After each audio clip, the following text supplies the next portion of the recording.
My name is Tim Hwang, and I currently serve as the founder and chief executive officer of a company called FiscalNote. I was invited here today by Tommy and the organization to give a talk about how we at FiscalNote got started and some of the lessons that we had learned while building this company. So just as the title says, I started this company senior year in college at Princeton about a year and a half ago. We ended up raising about $19 million in venture capital and have really learned a lot along the way.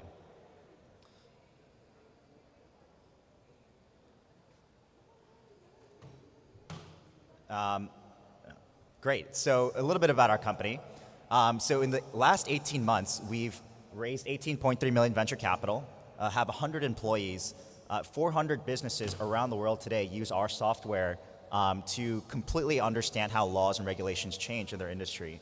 By 2016, we'll have done about $20 million in revenue, which is actually going to be our third year in business. Here are a couple of our customers, ranging from Uber, JP Morgan, Allergan, United Therapeutics, New Balance, Exenda, GSK, and whatnot. Today, even after about 18 months, our software is currently used by every major pharmaceutical company, bulge bracket financial firms, law firms around the country, all trying to understand how laws and regulations impact their businesses. So, to go into it, here's a little bit of our story. Currently, software for lawyers is really, really, really bad. The current players, LexisNexis, Thomson Reuters, Bloomberg, have essentially built about a $12 billion industry building really, really bad software for attorneys. And so, you know, when I was a senior at Princeton, I was trying to understand sort of the broader trends in technology. And today, we sort of looked at 5 major trends. The first is that a lot of the data that's currently out there in the industry is moving to the cloud. And so previously, software used to be deployed in CD-ROMs, floppy disks, on-premise software. But a lot of that software is actually moving onto the internet as a new delivery mechanism. The second was that a lot of the purchasing decisions being made at the software level is being made essentially at the user level, which is very, very different, right? Because previously, software used to be purchased at the sort of procurement and IT level. And so that means that there's a broader application of technology that's currently going out to the market. The third was that there are major, major advances in artificial intelligence, machine learning, natural language processing, as a result of these lower cost of technologies. Number 4 was that the fundamental design of the internet was changing. And so there are new web frameworks and Bootstrap and responsive design that allowed you to essentially come out with a mobile application instantaneously. And the last was that people always want real-time, on-demand computing. And that's very, very different from what used to be delivered in the 1990s or even in the early 2000s. So fundamentally, all of these changes were resulting in a fundamental difference in the raw materials of computing, and the expectations around the internet and software was fundamentally changing. So these are my 2 co-founders. We started the company together because these were probably the closest friends that I've had in my entire life. I went to elementary, middle school, and high school with them all the way through for 14 years. And together, we actually ended up starting this company. We all went to different colleges. I ended up going to Princeton. My chief technology officer went to Maryland, and my chief financial officer ended up going to Emory and Harvard. But together, in our senior year, we essentially came back and we said, we have this brilliant idea, but we don't really know how to get it off the ground. We were 20 years old at the time, and we were thinking about, okay, well, how can we start a company? So here's what we did. What we essentially did was we got $25,000, and we booked a ticket to Silicon Valley because we were 20 years old and we didn't really know what was going on.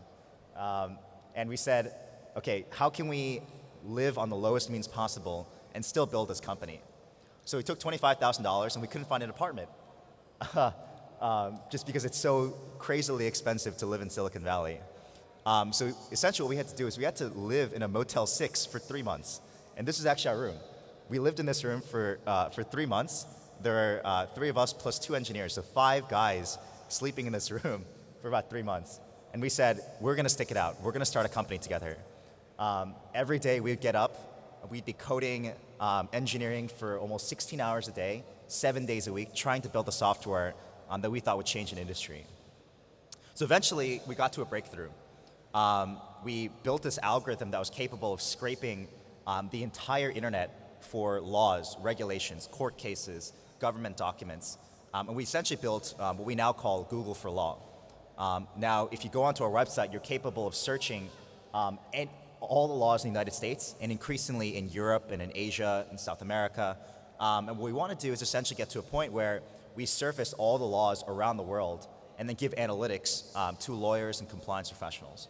And so the first algorithm we came up with was essentially taking all of the legislation, in legislatures around the country, and then predicting with high levels of accuracy if a law was going to pass. And so the breakthrough came when we actually came and we predicted with over 94% accuracy whether or not a bill was going to pass in every single law around the country. And so we took the software and we pitched it to Mark Cuban. So if you don't know who Mark Cuban is a billionaire who made his fortune in the early 1990s in broadcast.com and sold that company to Yahoo for about $6 billion. Currently serves as one of the judges in Shark Tank. So Mark actually said, this is brilliant, right? And so he was our first investor. And then Jerry Yang, the founder of Yahoo, came in, and then the founder of AOL, Steve Case, and NEA, the largest venture capital firm in the world. And what we're able to do is we were essentially able to raise our first round of capital. We were 21 at the time, and we raised about $1.3 million in the senior year of our university. So here's what our first office looked like. So essentially what we did is we took that capital and moved back to Washington, D.C., and we bought this very, very small office, and we started building the company, right? We started putting in a sales process, creating a product process, creating operational process, HR, finance, everything like that. And we were all working around the clock, 7 days a week, trying to build this company in this very, very tiny office. And today, what we've done is we've been able to build this company into a global company that's growing rapidly. Every year we're growing roughly between 200 and 300% in revenues per year. This is actually our new office. We bought the office from Facebook downtown in Washington, D.C. And we've been really fortunate in being able to kind of build a company from the ground up and watch that.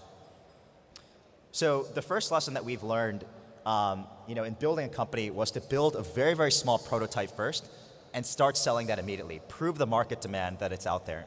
And the reason why we did this was because in order to save costs very, very early in the beginning, we essentially tried to come out with a very, very small prototype that we could take to investors, we could take to customers and say, do you want this? And that product prototype allowed us to essentially very, very quickly prove market demand and go off and essentially try and build a larger company off of that. So a lot of people ask us, how do you take on Thomson Reuters, Bloomberg, LexisNexis? So combined, these companies make up a market capitalization of approximately $70 billion. So how do we, even as a 100-person company, 22 years old at the time, start taking on these massive, massive multi-billion-dollar companies? And the question is answered by this. We built a very, very strong team from the very, very beginning. Fundamentally, it comes down to the team. And so the lesson I want to give right now is a little bit of a story while we were raising our second round of capital. So a year after we had raised our first round of capital, $1.3 million, we were trying to go off and raise an additional round of capital, about $7 million, to try and obviously build the company and grow it a little bit more. And so at the time, we had come up with a venture partner, we had picked a partner, and they had given us a term sheet and we had gone to a contract. The day before we signed the contract, we decided we were not going to do the deal with this venture partner. And the reason why was because we didn't think that they were going to be the right partners for us in the long run. So the challenge for us was that we had 6 weeks left in the bank. And so what do you do when you have 25 employees and you have 6 weeks payroll left in the bank and you've just pulled away from an investment? So what I did was I actually gathered all of our employees in the room and I said, look, it's going to be hard for the next 2 to 3 months. It's going to be incredibly hard.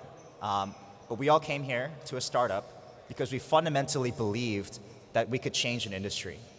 And so one by one, and this today still amazes me, our employees said, Tim, we trust you, we trust this company, we are going to take a pay cut for the next 2 months.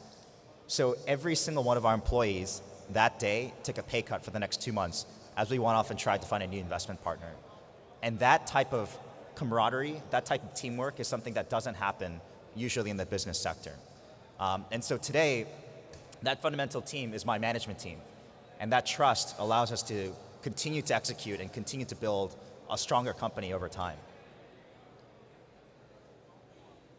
So the other thing was that we built a very strong network of mentors around us. So today you'll see these are some of our mentors. All the way to the left, you'll see YS Chi, who's the chairman of Reed Elsevier, the largest publishing company in the world. Next to him, you'll see Glenn Hubbard, who is President Bush's chief economic advisor. General McChrystal, who is the commander-in-chief in Afghanistan during the sort of joint forces. Alec Ross, who is Secretary Hillary Clinton's chief technology officer. John Suh, who is the CEO of LegalZoom. And then Tony Ng, who built up eBay's architecture.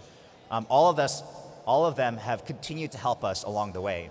And one of the biggest lessons that I've learned as a young entrepreneur is that you continuously need to get feedback from people that are older than you. And that's something that you have to, very hard to admit, but there's a lot of lessons, a lot of leadership that's been done in the last generation that really are capable of injecting a lot of great expertise into your business.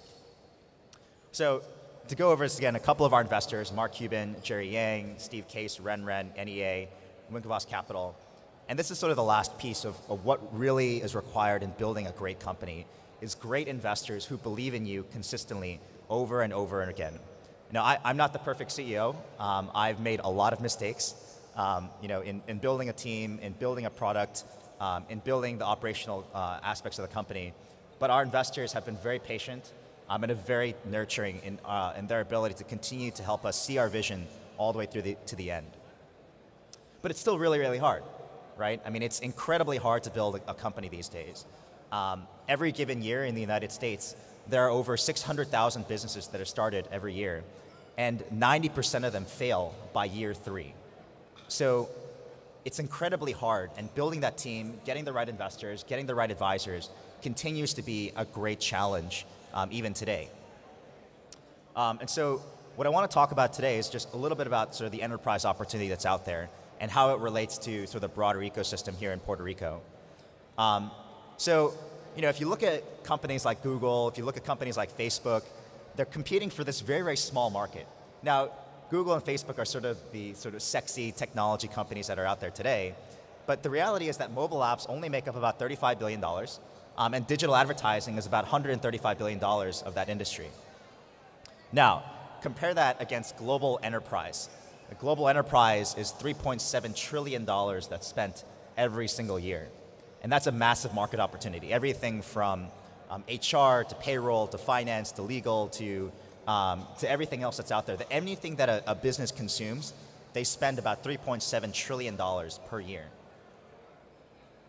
And so the way we attacked this was actually to come out with our own version of this. And this is a version of our pricing sheet for our products. And so in order to build a scalable business over time, you essentially have to build something very similar to this and building a pricing scheme that makes sense for your customers.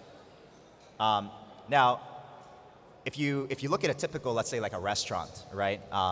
The sort of average growth rate for a restaurant is maybe 5, 10, 15% a year. Now, the amazing thing in new and innovative technologies is that that's not even registered in the ballpark. Now, in order to be a fast-growing technology company, your typical technology company here is growing at least 200% per year in revenue. And so the massive business opportunities that are out there are there for the taking. And technology fundamentally is changing every single industry. Everything from retail to finance to healthcare, pharmaceuticals, civil engineering, bridge making, concrete, everything you can think of, technology is fundamentally changing that industry. And it's changing the industry here in Puerto Rico as well. So the lesson that I have for a lot of the young entrepreneurs out there is to think globally, but act locally. And what does that mean? Well, here's what I think, right? Now, you, in your sort of day-to-day lives, will constantly see a lot of problems in specific industries. Problems that you think you can address with technology or some new innovative mechanism. Now, the challenge is that you want to build, in this day and age, a global enterprise.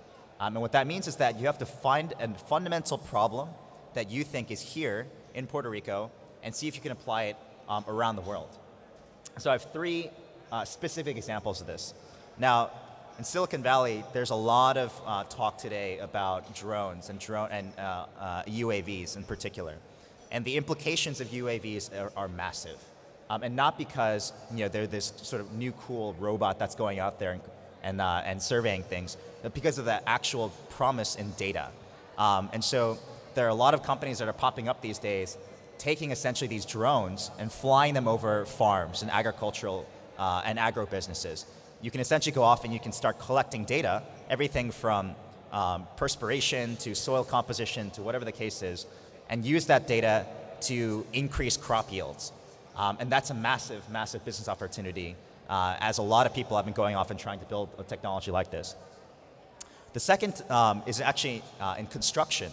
And so there's a new company out in Silicon Valley, and this is a great example of how technology is fundamentally changing very, very small portions of the industry. But this is something that I learned recently. But when a construction project goes to plan into the field, there's an entire industry around building the actual paper blueprints that go off to the architectures.